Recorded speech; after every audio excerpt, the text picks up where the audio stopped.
Here's a question that has definitely crossed your mind at least once, probably while doing something completely unrelated, like loading the dishwasher or waiting for a traffic light to change.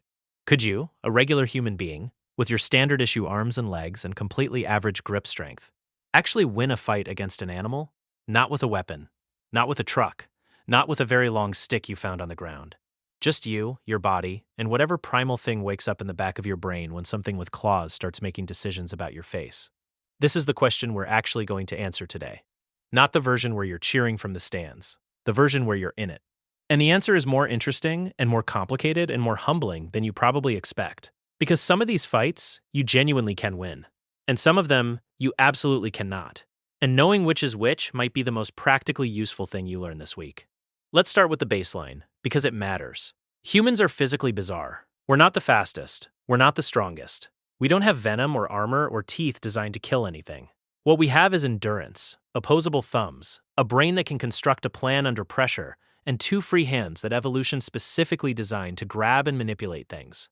For millions of years, those hands were used to make tools, to carry food, to build fires. But they're also, at a more fundamental level, gripping machines. And grip, it turns out, is surprisingly relevant when you're trying to survive a wildlife encounter. The question isn't whether you're strong enough to overpower a given animal. The question is whether you're smart enough, calm enough, and positioned correctly to use what you actually have. Now, the first thing people always bring up is the rat. And yes, we're doing it. A rat in a straight fight against a human is not a real contest, obviously. A rat weighs maybe a pound.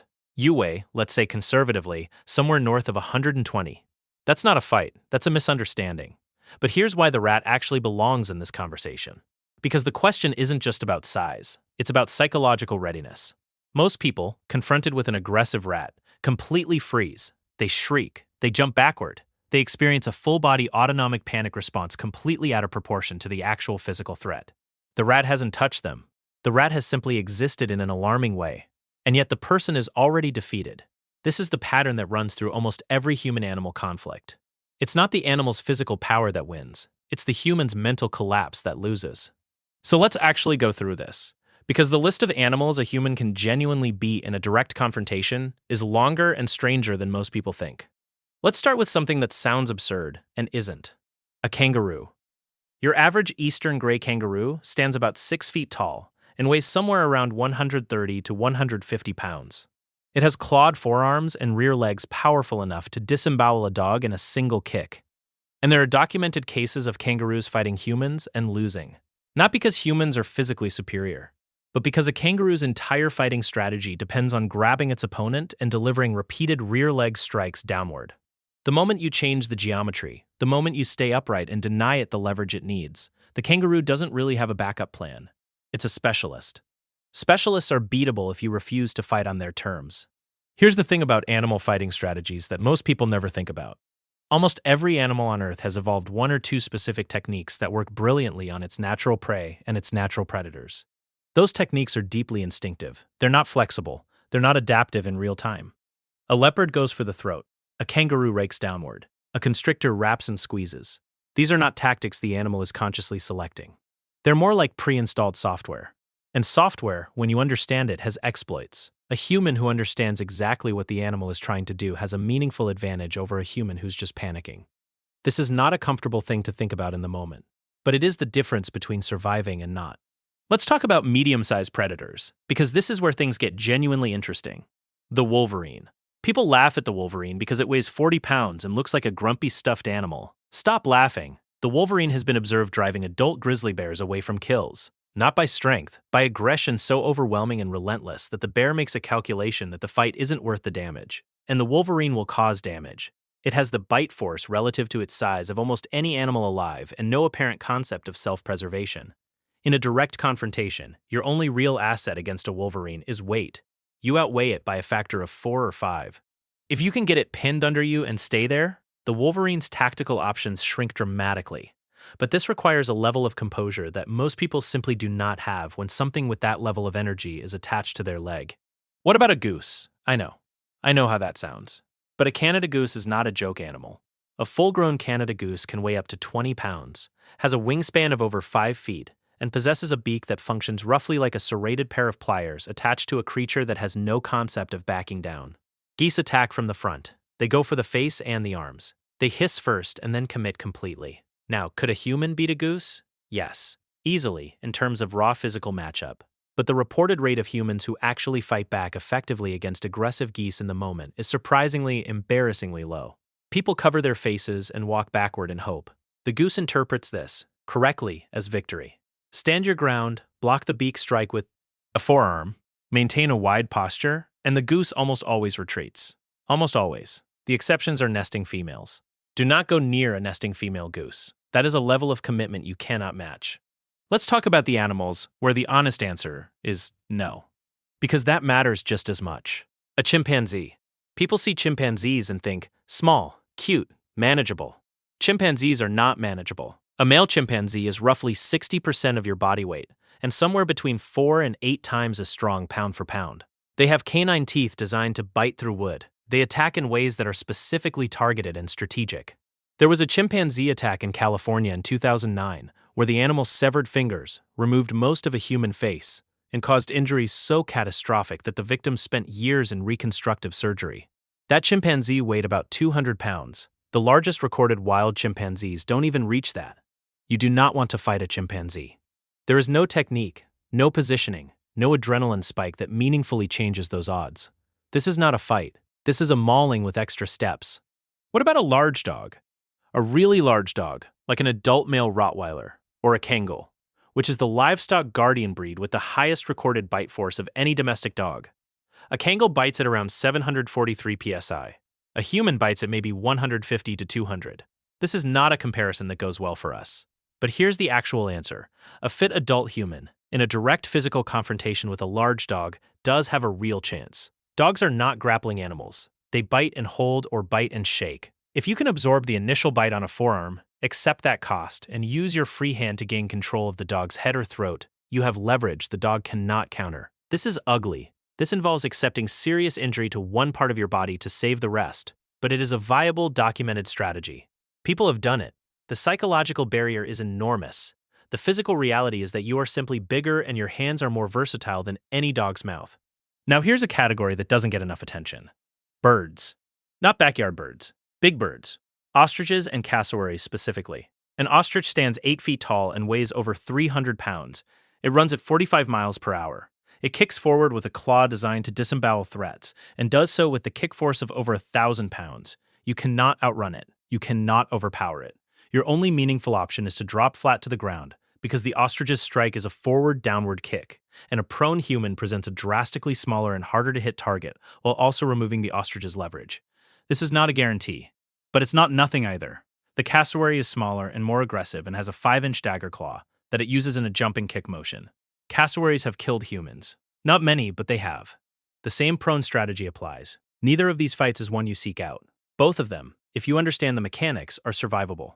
Let's talk about size for a second, because size is the factor people almost always overweight. A human who weighs 170 pounds fighting an animal that weighs 60 pounds has a major advantage that almost never gets fully realized, because the human doesn't use it. The human retreats. The human covers up. The human acts like prey. And the animal reads that immediately. Prey behavior triggers predator behavior. This is not a metaphor. It is a neurological sequence in the predator's brain that fires the moment the prey item begins fleeing. Running from a predator activates it. Standing your ground confuses it. And confusion, even a half second of it, is often the entire margin between an encounter you walk away from and one you don't. Think about the leopard. In 2018 in Uttarakhand, India, a farmer named Anand Singh was attacked by a leopard that had wandered into his village. Anand Singh had no weapon. He had no training. He had his hands and a situation where freezing meant dying. He grabbed the leopard by the throat and strangled it to death. The leopard weighed over 60 kilograms. Singh was hospitalized with injuries to his arms and face and was discharged in 2 days. 2 days. Now that is an extreme case. That required a level of physical courage and adrenaline response that most people have never had to access. But it happened. A human strangled a leopard with his bare hands. The leopard's primary advantages, surprise and dominance position, were both neutralized the moment Singh fought back instead of collapsing. The fight wasn't even. It was just winnable. Here's what that story reveals about the actual structure of these encounters. The animal's advantage is almost always front-loaded. It's in the ambush, the initial impact, the first few seconds of contact when the animal has positioning and the human has nothing but fear. If you survive that window without completely losing control of your posture and your mind, the fight changes. Not to your favor, necessarily, but it stops being a guaranteed loss. Every second that passes after the initial strike is a second the animal is reassessing. Every second you hold on, stay upright, and keep your hands active is a second that challenges the animal's expected outcome. Predators are not built for prolonged uncertain struggles. They're built for efficient kills. An inefficient kill costs them energy and risks injury. Most wild predators will disengage from a fight that isn't going cleanly. Most, not all. Let's talk about the ones where disengagement is not on the table. A hippopotamus kills more humans in Africa each year than almost any other large animal on the continent. A hippo weighs up to 4,500 pounds, runs at 19 miles per hour over short distances, and has canine teeth that reach 20 inches long. Its jaw opens at 150 degrees and bites with a force of approximately 1,800 psi. There is genuinely nothing a human can do in direct physical contact with a hippo. None of this is relevant to fighting one. It's relevant to understanding why you stay out of the water and give hippos a very, very wide path on land. This is not a fight entry. This is a geography problem. The correct response to a hippo is not to engage it. The correct response is to have been somewhere else entirely. Same answer for a saltwater crocodile. Once it has you in the water, in the death roll, with jaws exerting over 3,700 psi, you are not solving this with technique. What people sometimes survive in crocodile attacks is not a fight. It's an escape from an early bite before full grip is established. Jabbing at the eyes, which are the only genuinely vulnerable external point, has worked in documented cases to cause a crocodile to release. But this requires a level of precision and calm under catastrophic stress that borders on superhuman. The real lesson from the crocodile is that the margin for survival exists only in the first 3 seconds. After that, the math stops working. What about a bull? Not a wild animal in the technical sense, but an animal that kills somewhere between 200 and 500 people globally every year. A mature bull weighs over 2,000 pounds and charges at roughly 35 miles per hour. Bullfighters exist, and they survive through technique and movement, not strength. But a matador is working in a structured environment with specific tools and years of training. A person in a field with a bull has one option: move laterally, not backward, laterally. A bull is a head-down charger. Its target is fixed forward. A hard step to the side at the last second removes you from the trajectory. This works. It requires timing that most people don't have instinctively. But it is a real strategy that has saved real lives, including people who had no idea what they were doing and just got lucky with a good instinct. Now let's get into the genuinely counterintuitive ones. A black bear. Black bears are not particularly aggressive toward humans in most encounters. The vast majority of black bear encounters in North America end with the bear retreating when the human acts loud and large and unpredictable. But occasionally, a black bear attacks. And when it does, the conventional advice for grizzlies, which is to play dead, does not apply. With a black bear, you fight back. You yell, you punch, you go specifically for the nose and the eyes. Black bears are opportunistic and relatively cautious. They test prey to see if it's worth the effort. A human who fights back is sending information that this prey is not worth it. This works often enough that it is the official guidance from wildlife agencies across North America. There are documented cases of people fighting off black bears with sticks, rocks, and bare fists. Not easily, not without injury. But it happens with enough regularity that it's not considered remarkable when it does. The grizzly bear is a different calculation entirely. A grizzly weighs between 400 and 800 pounds, has claws 4 inches long, and a bite force of over 1,100 psi. The reason you play dead with a grizzly during a surprise attack is not because you can win by pretending. It's because a surprised grizzly is trying to neutralize a perceived threat, not necessarily kill and eat prey. If you play dead correctly, face down, hands laced over your neck, spread to resist being rolled, the bear often stops once it no longer perceives you as dangerous. This is not fighting. This is strategy, and strategy in this case is the only thing you have. A frontal encounter with an actively predatory grizzly, rare but documented, changes the math entirely. In that scenario, fighting back is again the guidance. But the prognosis is not good. A grizzly that has decided to eat you has very few meaningful obstacles to doing so. Let's come back to something more manageable, because it's worth being honest about where the realistic wins actually are. Coyotes. People underestimate coyotes because they're not as dramatic as wolves, and they're relatively small, typically 20 to 50 pounds. But coyotes have been increasing in aggression toward humans in suburban environments for decades as they habituate to human presence. A coyote attack on an adult human is genuinely not a difficult fight to win. You are simply much larger. The coyote's strategy is quick and opportunistic. If you respond with force rather than retreat, the coyote reassesses immediately. Cases of adult coyote attacks resulting in serious injury to adults who fought back are extremely rare. The danger with coyotes is for children and small dogs, where the size differential actually works in the coyote's favor. What about mountain lions? This one deserves careful treatment. A mountain lion is a genuine predator that kills prey significantly larger than a human with regularity. Adult males weigh up to 200 pounds and are tremendously powerful for their size. They go for the back of the neck. That is the kill shot. Every documented case of a human surviving a mountain lion attack has one consistent feature. The person fought back, yelling, punching the nose, jabbing at the eyes, throwing the animal off. Mountain lions, like most ambush predators, need clean execution. A human who fights back instead of collapsing is not executing cleanly. Several people have fought mountain lions off successfully with bare hands or improvised weapons like rocks and sticks. A child was once pulled from a mountain lion, ends gripped by a woman who used only her hands and refused to stop until the cat released. These fights are terrifying and injurious. They are also winnable in a way that a grizzly attack simply is not. There's also the question of venomous animals, which operates on a completely different axis than physical fighting. A Komodo dragon, for example, weighs up to 150 pounds and has a serrated mouth containing venom that inhibits blood clotting. It kills prey through a combination of the initial bite damage and the systemic effects of the venom over time. In a direct physical encounter, a human who understands the geometry of the Komodo dragon's attack, which is a lunging bite followed by raking with the claws, has a real chance. The head is the control point. Get behind the head, and the Komodo dragon loses most of its offensive capability. It is not fast. It is not particularly agile. Its endurance over a long struggle is also significantly lower than people assume. This is a fight you can win. You will probably get bitten. You will need medical attention immediately after. But the fight itself has a viable outcome. Here's the thread that connects almost every animal encounter, where humans have come out on top. It's not strength. Strength almost never matters the way people think it does, because in almost every case the animal is stronger. What matters is the willingness to absorb initial damage without losing composure. What matters is understanding the specific mechanical vulnerability of the animal's preferred attack. What matters is refusing to signal defeat through flight or collapse. These are not physical attributes, they're decisions. And decisions can be made in advance, before you're ever in the situation, which is the entire reason this kind of thinking is worth doing at all.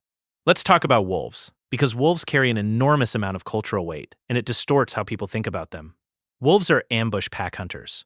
A lone wolf encountering a human of normal size is actually not particularly likely to attack, and documented unprovoked attacks by lone wolves on adult humans are rare in modern records. The danger from wolves increases dramatically in pack situations, where coordination and surrounding behavior make the encounter fundamentally different.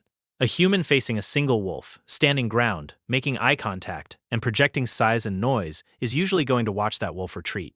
Multiple wolves is a categorically different situation. The strategy becomes finding a physical barrier, a large tree, a cliff face, anything that eliminates the surrounding dynamic. You cannot fight a wolf pack. You can manage the geometry of the encounter until the wolves move on. There's something that genuinely fascinates me about all of this. Humans occupy this strange evolutionary position, where we are simultaneously not the most dangerous animal in any given ecosystem, and also collectively the most dangerous thing that has ever existed on this planet. We have driven other species to extinction. We have reshaped entire biomes, and yet in the immediate, embodied, one-on-one moment, most of us feel like prey. Most of us have the instincts of something that evolved to flee rather than fight, and that's not wrong, exactly. Those instincts kept a lot of ancestors alive. But they're also calibrated for a world where you always had the option to run, which is not always the world you're actually in. The really useful reframe here is not, can I beat this animal? But what does this animal actually need from this encounter, and how do I deny it that thing? A leopard needs surprise and a clean neck bite. A wolverine needs you to panic. A mountain lion needs you to go limp. A goose needs you to back down. Deny the animal the one thing it needs, and the encounter stops being a fixed outcome. It becomes a negotiation. And humans, it turns out, are very good at negotiations when the alternative is getting eaten. The question is whether you can access that capability in the moment. Under stress, with adrenaline flooding your system and your body telling you very loudly to do something, anything, immediately. The answer for most people is yes, probably, with the right information and a few seconds of deliberate thought squeezed in before the animal makes its move. Because here's what the actual record shows, across documented wildlife encounters from the last several decades. Humans who fight back survive more often than humans who don't. Not always. Not against everything. The hippo doesn't care. The saltwater crocodile at full grip doesn't care. But against a surprisingly long list of animals that most people would assume are untouchable, the act of fighting back changes the calculation enough to matter. enough to turn a statistic about wildlife fatalities into a story someone tells afterward. And a leopard strangled in a rice field in Uttarakhand by a farmer with no training and no weapon is proof that the story sometimes goes that way.